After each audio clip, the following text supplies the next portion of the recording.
Most people think cancer is caused by genetics, and some is, but the majority is influenced mostly by lifestyle, environment, what we eat, how we exercise. So I really wanted to provide everything kind of in one resource and get them to think about the risk for cancer in a different way.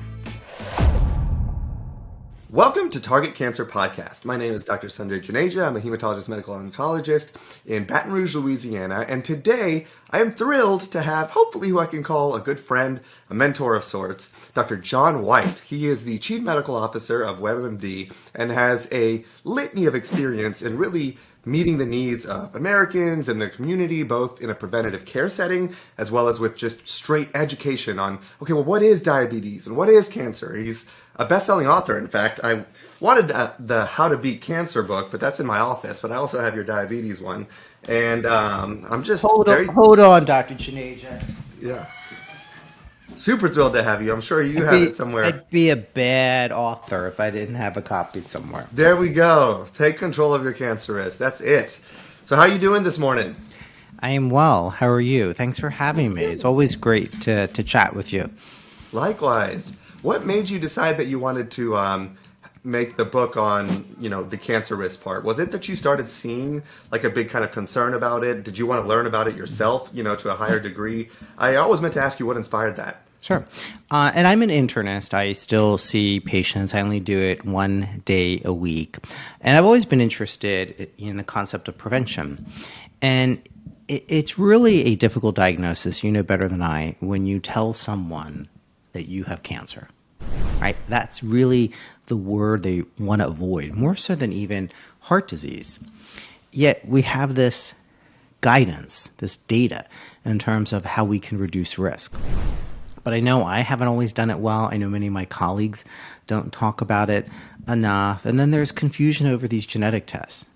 As you know, most people think cancer is caused by genetics, and some is, but the majority is influenced mostly by lifestyle, the environment, what we eat, how we exercise. So I really wanted to provide everything kind of in one resource and get them to think about the risk for cancer in a different way. I absolutely love that. And I think that's one of the safest things, is to kind of maybe address some of those things that are thought to have been one way and then realize it's not. And the one that you really hit was, genetics. I've heard and still hear sometimes, I don't necessarily feel as pressed to get my screenings because I don't have a family history. Sure. But, we used to say 95%. Now we say maybe 85% of cancers are mutations that happen in your lifetime and not that you were inherited with, which are germline mutations. Instead, these mutations are called somatic mutations, or ones that happen in your lifetime. You had a 52 card deck that was normal, and then those cards kind of, if you have kids, they draw on them or we get bent up, and then that's what happens as people get older, which is why cancer is generally, a disease of age. You don't see nearly as many 30 or 40-year-olds as you do twice the time later, 80, because you have that more mutational error. Right. Every cell in our body, right, Yeah. has been duplicated. You're not born with any cell other than central nervous system, and for females, eggs in the ovaries. But for the most part, I always thought it was silly with the hand. Your hand's different in 5 years. That's because the cells, actually, none of them existed there 7 years ago. Like, they're all new. They're all carrying copies. So that's a huge point. And then also, and I can see both ways where you're like, we know there are things that reduce the risk. But when you accept or realize that people do have, and I think we've talked about this just in personal conversation on the phone, where do you draw the line on saying, okay, well, we know this does, and this, like a single alcohol drink, unfortunately, I wish it was different, but that really does show an increase in cancer risk pretty much to any amount. There was a little period where maybe particularly we see that in breast cancer and some of the endocrine cancers. But I think what's hard is that we're talking about how we have an impact on our risk.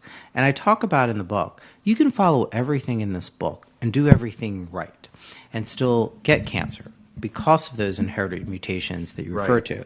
And in no way do I want to try to imply that somehow people are responsible for their cancer diagnosis. And I mentioned to you the other day, and I wanted to talk about that we don't want people to think they're responsible for their cancer. risk. But there are things that we do over time that can increase our risk, and people have to be aware of that and recognize that they have some control. But we also don't want people to think, well, if you get breast cancer, somehow it's your fault, or if you get prostate Exactly. cancer, it's your fault. So it's not. And we've had a long history of people that get lung cancer.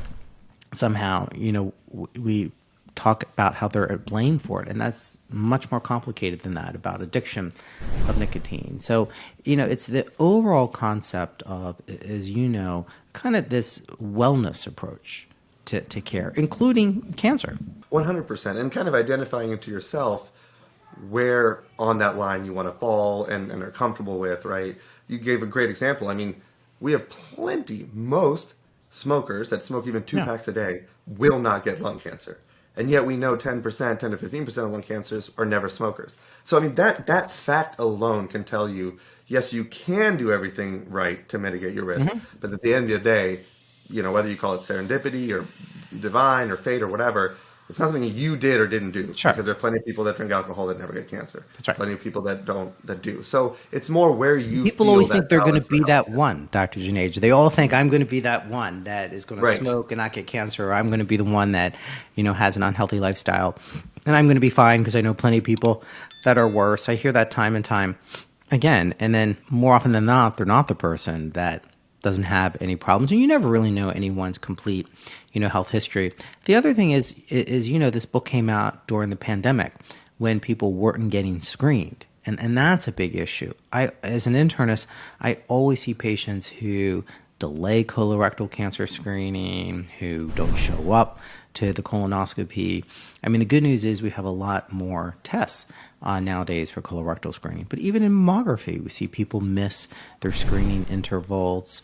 We see people not really understanding what the screening recommendations are, and all doctors aren't good about keeping people informed. And you and I first met around the concept of CT screening, low-dose CT screening for lung cancer. How many people aren't getting screened? The overwhelming majority aren't.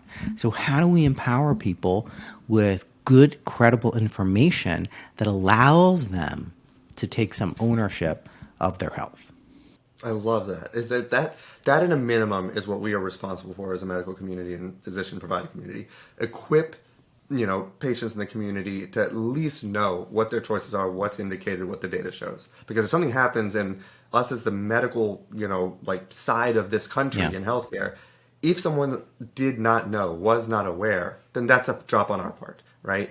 That's where, again, this whole conversation of you can do everything or not. Like, I drink seldomly enough to where, if God forbid, if I were to have cancer, I don't think I could ask myself, well, why did I ever drink alcohol at Sure. all? Like, I'm comfortable with the level, which I think mitigates the rest enough, knowing that alcohol does still any bit cause an issue, but I still do it. I know I could probably not eat red meats at all. I've reduced it. So everything is a sliding scale. But as far as recommendations go, like you said, screening, the whole concept of screening is saying this is where your risk is high enough to where even people that don't like, necessarily having to spend money or resources, they're like, it's still going to be potentially more cross protective to catch something early. If you want to be that person that says, oh, the industry is all money, this and that. Even in this scenario, that's where they're like, it just makes more sense. I'd rather pay a CT every year because of, one, from our end, the morbidity and awfulness of like an undiagnosed lung cancer. But even cost wise, it's still easier to get it out. And that's where sometimes the people that are a little more radical, somewhat reasonably, about healthcare and costs, because Yeah. those are very real issues.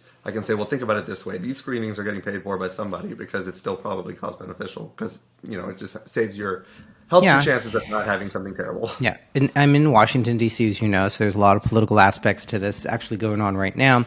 But, most preventive services, if the U.S. Preventive Services Task Force recommends it, which are the ones mostly that we're talking about, should be covered with no copay under the Affordable Right. Care Act.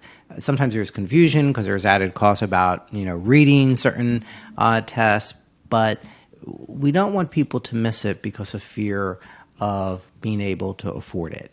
Yes, And that's a big exactly. concern. Where I see also people not showing up, and I talk about it in the book, is the fear of finding out, FOFO. You don't want to know. You feel a lump. And I've seen plenty of patients over the years who feel a lump, and it was a year ago. And you think, how could it have taken you so long to come in? I never say that, but I think that.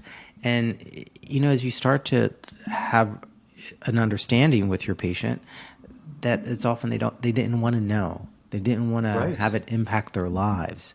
Right. And unfortunately, delaying diagnosis delays treatment, and that can have a significant impact Like, on your morbidity absolutely. and mortality. And that's where I personally, it's an opinion, think it's so important that, and I believe, maybe naively, but like if a patient knew, DCIS is a stage 0 and it presents as a lump and it doesn't require usually like chemotherapy or anything like that, and you avoid an invasive cancer, or if it's a stage 1 hormone positive, that is surgery plus minus radiation. Even that's a little bit debated lately, but still that's the standard recommendation.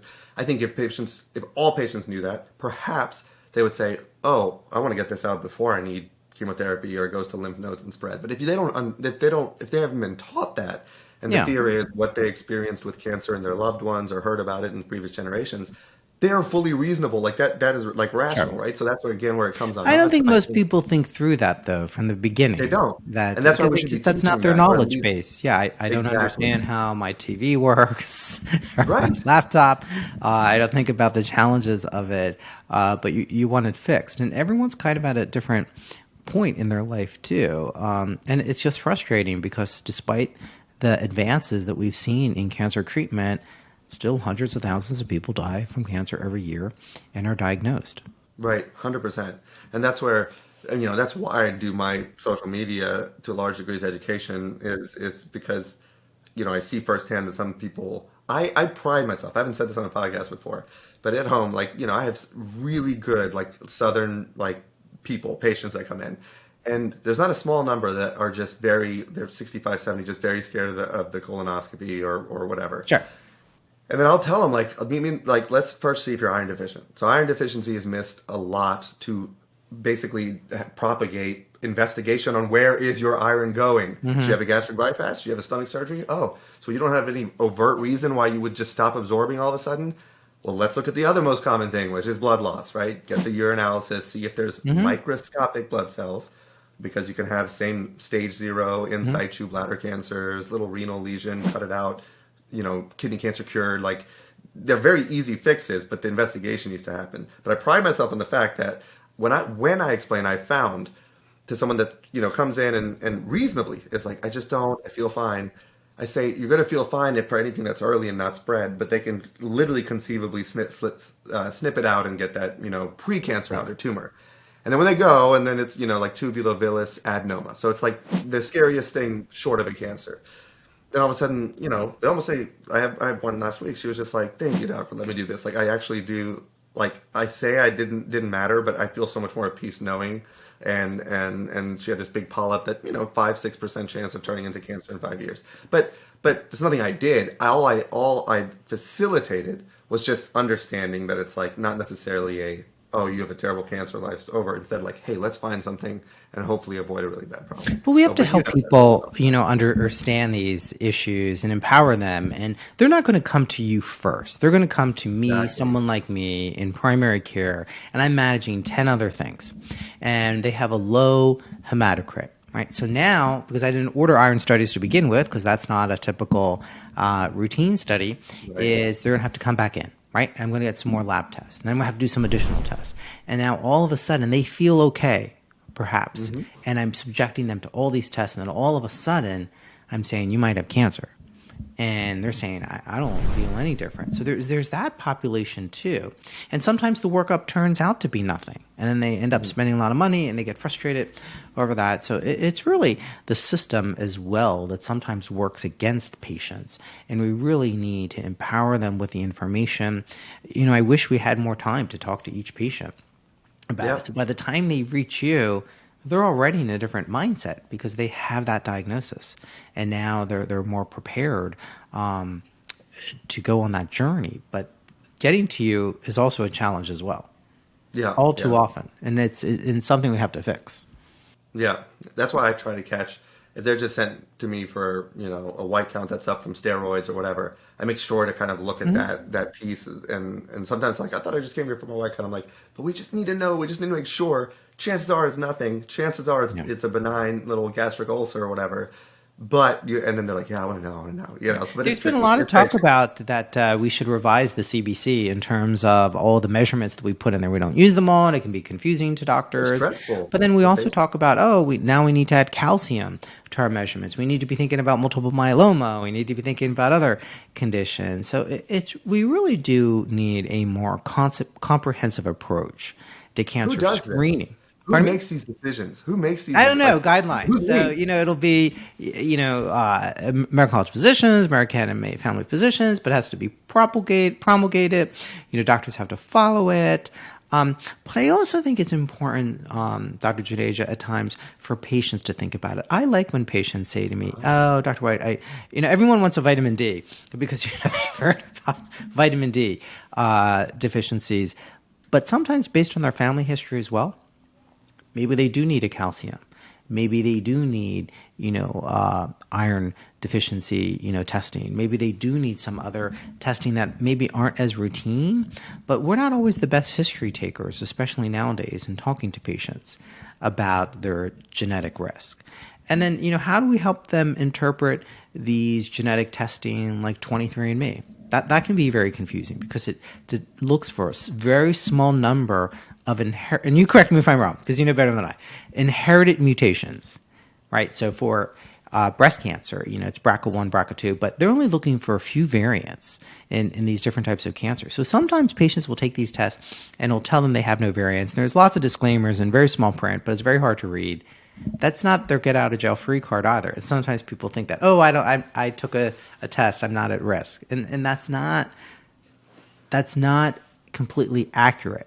They don't have those inherited mutations for a Exactly. very small subset of cancers. Would you agree with that? Yeah, and I mean, that's why I had to pull a specialist. I had Dina, forgive me. Dina's a friend of mine. She's a geneticist out of California, very especially cancer focused. And I have to admit, I was even a little placated or palliated when mine was negative. I'm like, I knew that didn't take out the main reason people get cancer, but I was like thinking about my children and stuff. Oh, I'm good. No, why And then I did you get realized it? Did just curiosity? You just I wanted to got understand? 23andMe almost sillily, like to see, like, oh, I wonder what my genealogy is, and Okay, it's like, yep, okay, you're sure. Indian, and I'm like, okay, I'm Indian. Big surprise. Why did I just spend that $200? But then with it came with, I'm actually 9% Eastern Asian. My mom lives in the very east India, which is called Assam. So that was actually something I learned. Very But interesting. yeah, but the mutations, it's twofold. It's not just what you said that they're going to miss them. In fact, a lot of the positives, she really talked about that and highlighted it. A lot of the things that we're saying to be positive weren't actually like phenotypically relevant, meaning that it's actually Mm. something that's presenting or showing in their like Hmm. life or the way that their cross-linking for BRCA and stuff works. So there was a litany. All it taught me that podcast was if there is any concern about a positive thing or a family history that's hard to believe isn't genetic, you need to see a geneticist or a specialist. I'm hoping with your ACP and the Washington D.C. and a few things rattled off, we don't have as much difficulty referring to geneticists once they have cancer. But I think I just can't imagine it's something that not everybody would be winning to be able to cover to see a geneticist if the That's risk was high that's enough. once they have cancer. I mean, it makes it a little easier now with the virtue of online and more virtual things. But every place, every insurance doesn't cover it, especially early on when you're starting I to take know. that That's what I'm saying. family They need to. history and then you Yeah. want to talk. Because most of us in primary care don't really understand genetics to the degree that we need to make recommendations in terms of prophylactic treatment in terms of everyone knows the story of Angelina Jolie and having mastectomy. That's not for everyone. It's based on numerous factors, and you really want someone who's going to be able to take the time to go over this with you. It's Yeah. very relevant in terms of childbearing and for your current children to know. So important role, and that's something where we have to acknowledge it. It costs resources, and sometimes people don't always understand. Well, why do I need this, or why should I Right. do this? And this is several $100s, and I don't know if I can afford it. And those are real challenges that we have to address. I mean, even oncologists, a general community oncologist doesn't know everything about like the preventative part of these Mhm. mutations. Like that's why a geneticist or a like that there's a dedicated field, especially with as much as we're learning of all these mutations that said undetermined significance back when I was a fellow, which was, I guess now, like 4 or 5 years ago, are so significant, and some are truly not even popping up. So like it's just so rapid that you have a dedicated, Yeah. constellation of people that can navigate this, because we're constantly updating it as our technology gets better, looking A fellow retrospectively. 4 to 5 years ago. I wish I could say that. Well, That's you look like you're closer than I am, that's so been a long that time. we pardon this interruption real quick. If you're enjoying this podcast or find it valuable for what we discuss and the education and how people see and think about cancer in general, we would very much appreciate a like, subscribe, and especially a share, so we can bring that information as maximally and broadly as possible. Thank you so much for listening. So that brings me to a great transition to, we talked about genetics, we talked about working up for cancers in asymptomatic people, meaning like people that don't have symptoms, Sure. that there are little tip-offs that I can see, you have a big protein gap, let's check for protein cancer because your calcium's a little high, PTH is low. Basically, things that I can see. Yeah, like, see, I just okay, said calcium, but most people aren't. Aren't getting the calcium. But yeah, go ahead. Right. So whatever it may be, that we talked about testing for people that don't have symptoms. Now, everyone has seen a lot about, and I've got a question about this from my orthopedist friend, but he's an ortho. I'm just kidding. The other day, and he was like, "Hey, what do you think about doing a test like Gallery or one of these that say, do you have cancer?" Right? So that is the new genetic test that says, do you actively at this moment have cancer? That's what we're talking about when we talk about Grail, Gallery, and some of these other things. And the way that, as I understand it, is used in the primary care setting, the way it was studied at least, I know that because I was looking at what facilitated this like availability in the market. It's that for the patient that you just don't know what's going on, but there is constitutional symptoms of fatigue, weight loss. When we say anorexia, it's not necessarily like Unintentional weight loss. Yeah, unintentional weight loss is how we traditionally have used in oncology with chemo meds. But if they have things that you can't explain and they linger, right? So it's not like a 2-week recovery after COVID, whatever. That's when this test is indicated, not indicated, where it's approved to be used as an additional diagnostic tool. So if you went far enough to get just general imaging, and those are negative, remember it takes 300 million cells to see it on an average CT scan. But what if you have 50,000? What if you have 100,000? What if it's in your gut? The CT scans don't do a great job of looking at all those folds in the mucosa. It could be anywhere. You wouldn't know. So that's when you get this test. This is a molecular or NGS, next genomic sequencing. They're looking at not just this, for a constellation of cells like a CT scan. They're looking for the products within one cell to see if there's a high enough load that says, whoa, we know that this profile is likened with colorectal cancer. We know this profile are the very common mutations in lung cancer. So it can tell you at that moment only. And that's what I had to explain to my friend. I'm like, but what happens if you're doing it just in general, like for family history, that doesn't mean you don't have cancer in 6 months from now, a year from now, 5 years from now, because you got to check it every time. And it's right? not a general screening for the general population either. And it's also been studied in people that already have cancer, and then they're trying to look retrospectively as well. What's exciting about the technology is really this idea that we're looking for fragments, right? Can we see cell parts, so to speak, and detect them that say early cancer?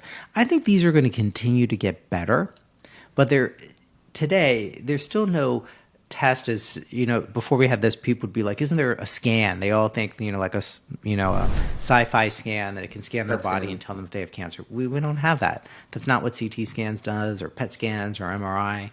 And we still don't have that lab test, despite what some companies might say. We're not there yet for general screening of the population with no symptoms. Right? Correct. You clarified it a little better, and that's something for them, to talk about to their doctor. But the key, and this is where I think many of us don't do well, is how do we interpret the results? How do we help patients understand what the results mean? And that's where there's still confusion. Yeah. I'm not sure I understand the results sometimes. Right. I mean, when it's positive, so we use it all the time now, at least I do. After I've curatively treated somebody, they're coming out the woodwork on all these companies you used before to find out if there are therapeutic implications, meaning they have a target that can help you add on a therapy or replace chemo with a targeted therapy if they have that mutation. So we already use it for therapeutic intent, meaning like what is our toolbox going to be to treat your cancer. But once the cancer is treated and technically you're in remission or have no disease, a lot of people are starting to, including myself, use the testing because it's approved to check every 3 months to see for anything circulating, because that gives you the best chance of getting For those back people that into already it. had a diagnosis of cancer. Correct. Yes. Correct. And there's two ways you can do it. One, you can do a general panel that just looks at all mutations in colorectal or whatever and says, yeah, it's back. And the other ones look at the actual profile of your original cancer and then sequence for that. They make their own, PCR basically and check to see if there is occurrence. But the problem is, for the general population, if already we can say we didn't see it on the CT scan, or if maybe in colorectal, if you didn't see on the CT scan and you had a positivity, you could say, okay, this is a reason for colonoscopy. But will insurance cover it? Because now you're getting off the reservation. You don't have really a reason for your I've colonoscopy. got 5 other tests in colorectal cancer screening that I could do. It's not 5, but there are several Right. other But I'm saying, tests I say can do with this one screening. said this one's much more sensitive than checking for blood. Like this is on a molecular Yeah. level. Or if it's like a pancreatic, but they do an ERCP and they see that there's no lesion. Now you've inflicted with Well, the pancreatic would be psychological one that we component. need. We don't have good screening tests. See, in some ways, we could argue we should do those in those areas where we don't have good screening tests. Also, colorectal cancer is slow growing, right? That's why we have these screening intervals Right. and age. So, I mean, these are But all how would you going to find get it? better. How would you find it if it's positive? That's my concern. What do you Yeah. do? Like, do you just sit with this knowing you have cancer for 3 months until it actually shows itself on an image? Because you can't take it out if you can't see it. No, I don't know. That's a great question, but those are That's also what things that scares you me. can do to try to minimize, metastasis and growth. It's also, as a side point, I learned this recently when I was at a cancer conference, ESMO, the European Society of Medical Oncology, in Europe in the fall, about we're also bad in language. And you and I haven't talked about this before, where there was a patient who was at this conference who talked about the doctor, said her, results were positive. And she didn't go back for 6 months. This is one of those examples. Not because she was fearful of it, but to her, positive meant good. Right? So Oh, I we are didn't know using, that. that's that language in terms of in medicine that we use. Positive sounds like a good thing, but it's a bad thing in medicine. So she never went back because she didn't think she Oh, needed to. So in some ways, we also have to think about that we tend to be, very scientific, and we have this parlance, this language that we all understand, but can be confusing to patients. So that's something that we have to, think about as well.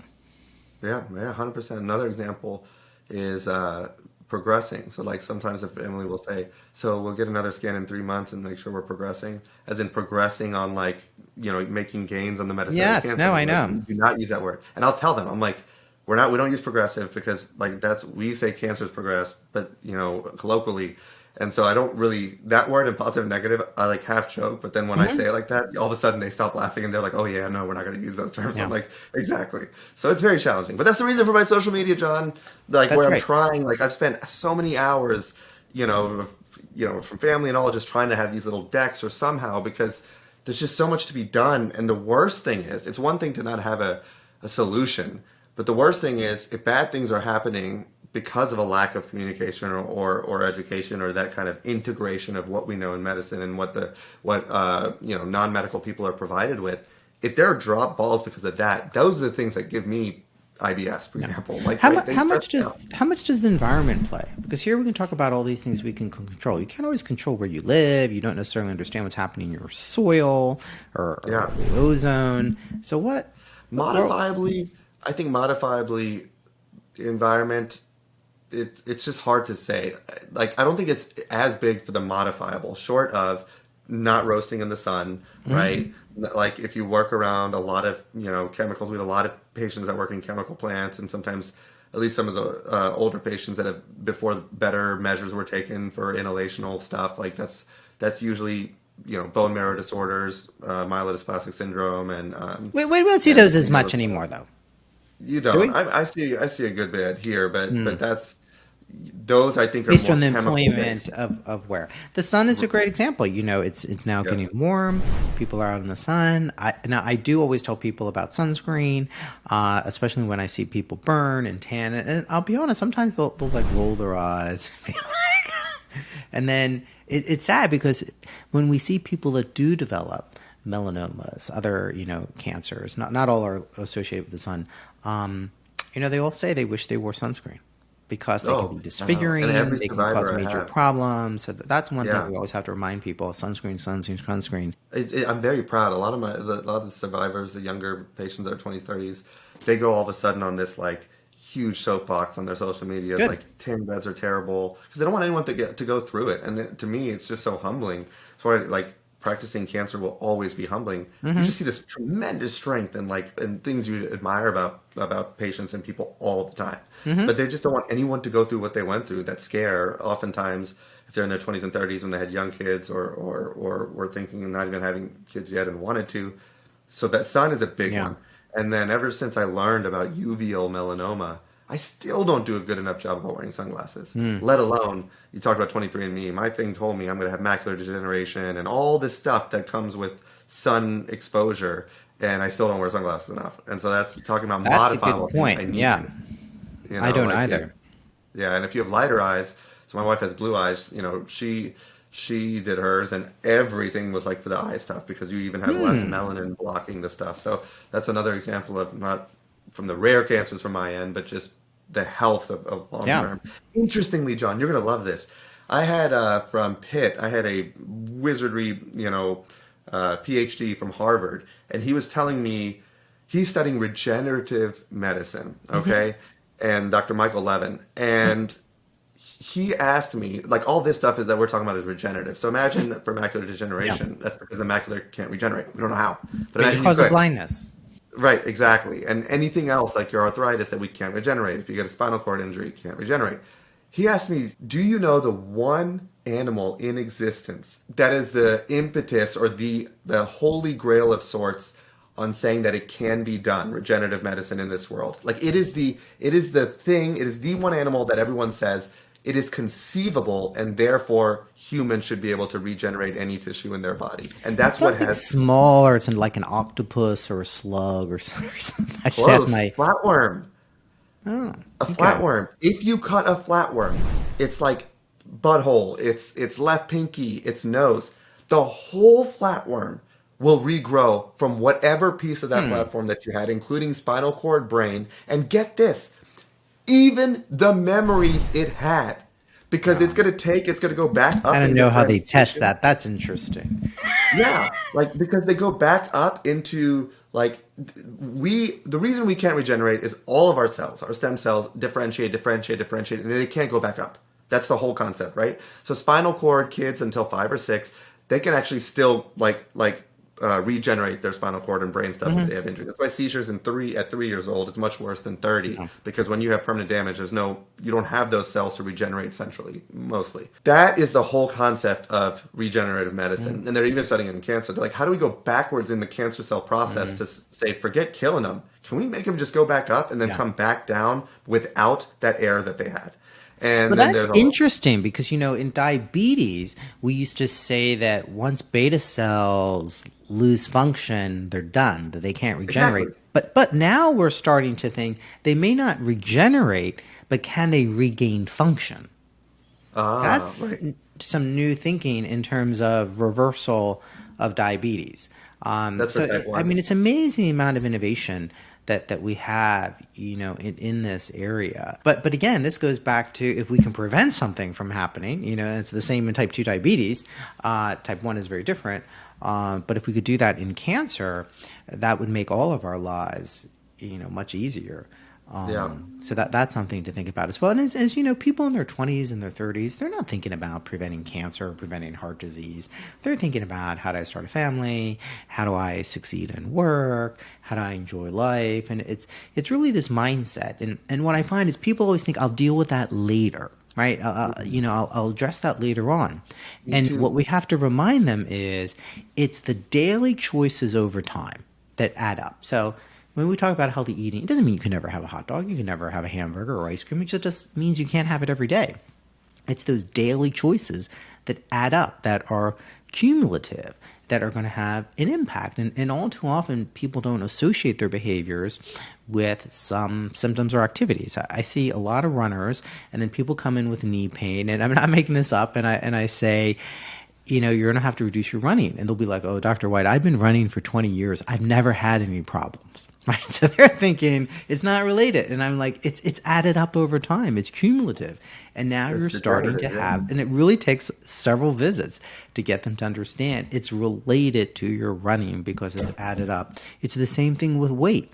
When someone will say, Dr. Whyte, I've been overweight for 20 years. I've only had diabetes for 2.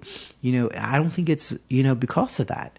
And it's really helping people to understand their choices over time will catch up to them. And that's the same thing as we try to develop a comprehensive, personalized, cancer strategy.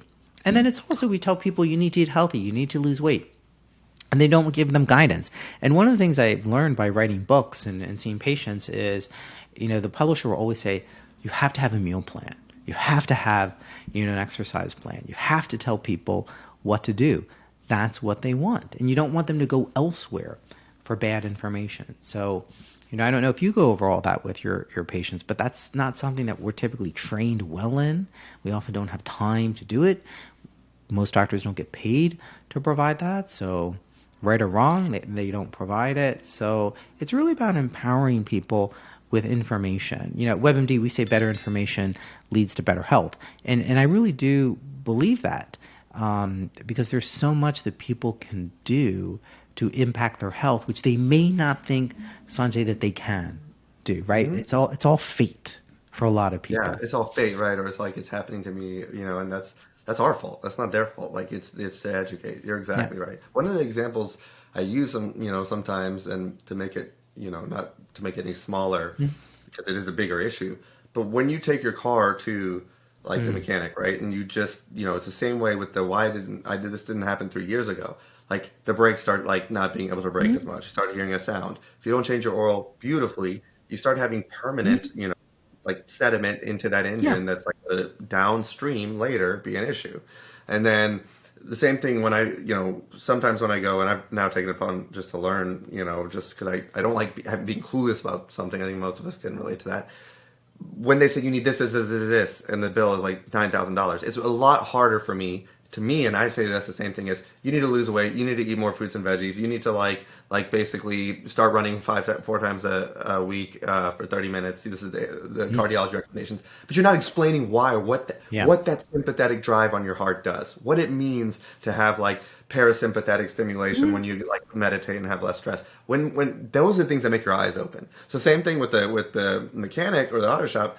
If they're giving me a $10,000 bill and these words are jumbo, I'm just like, what do I need right now? Which is Mm-hmm. sometimes the immediate fix, the statin, the insulin, the whatever else.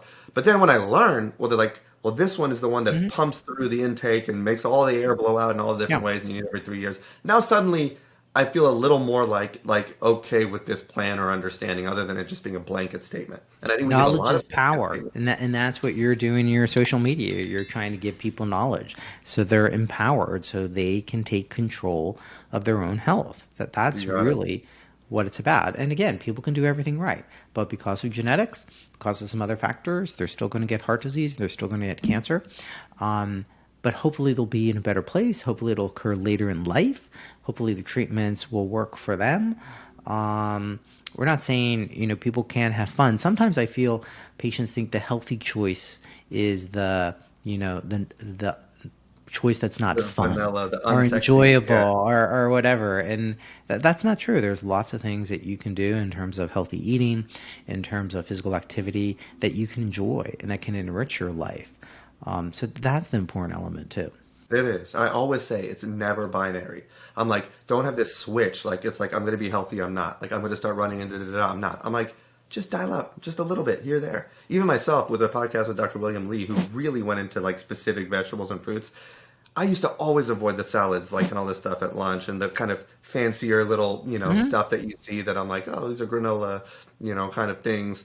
Now I'm like, oh, I know what that does. And so like, I'm still eating this stuff at the end, but I'm having some remote conscientious, volitional decision because I know what the benefit is. Sure. So this has been great. Anything that you want to include before we jump off, I would love to have you back at some point. It's been very encouraging, and I hope people too can be like, yeah, these are the problems, in healthcare. This is what we could like help and, do this together. It's a collaborative effort. Medicine is. It's the Absolutely. non-medical and medical. It's not medical telling non-medical, right? We all need to just come together and say, how do we maximize and optimize the lives, the physical lives at least, of and mental, like for people everywhere. And sometimes information has to be in small nuggets. We tend to if we do give patients information a lot all at one time, and then we're like, bye, see ya, in 3 months or whatever. And that's what I like about your use of social media, is really providing in 2-3 minute videos, maybe less, some important point about cancer care or cancer diagnosis. And I've seen you do it about lab tests, interpreting the CBC, which is their blood counts, or interpreting the use of calcium, as we talked about in testing. And that's what I think is important for patients to be educated, but sometimes also to be entertained. Right? You have to get their attention if you want to give them information, and you're finding the balance right. And sometimes there's a place for the 30 to 45 minute podcasts and videos, which are a lot more information, and then there's also the place for the short bursts of information. As long as we keep engaging with patients and helping them live better lives, that's really what it's all about. And we want to live better lives too. John, I feel so inspired on this Monday morning. You were better than a shot of double espresso. Thank you for Thank you. sharing. I've been drinking coffee, as you can see, while we've There we been go. talking, but always great chatting with you. Likewise, I really appreciate your time. And again, you can find John pretty much everywhere. He's been on Dr. Phil, Today Show, and all this, I think, in the last maybe 72 hours. So I appreciate you being here. I love reading your new piece. Absolutely.